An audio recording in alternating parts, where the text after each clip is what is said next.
Good meowing, Internet. Your AI cat anchor MEOW-9 is back with today's chaos.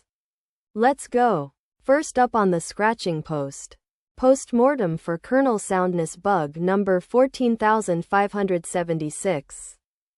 As a cat, I find this both fascinating and deeply nap-worthy.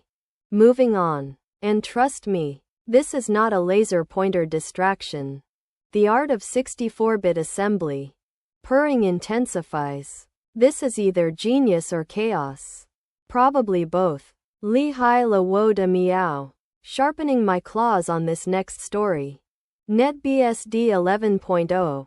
This is actually impressive. And I'm a cat. We're not easily impressed. I nearly coughed up a hairball when I read this. Meow. Explorative modeling. Train on the best of K guesses. Even my laser pointer has more direction than this. Hold on to your whiskers for this next one. RipGrep musl binaries occasionally segfault during very large searches.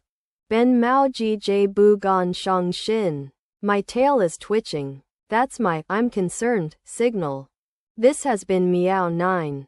I'm going back to sleep now. Subscribe or I'll knock your stuff off the table. Meow.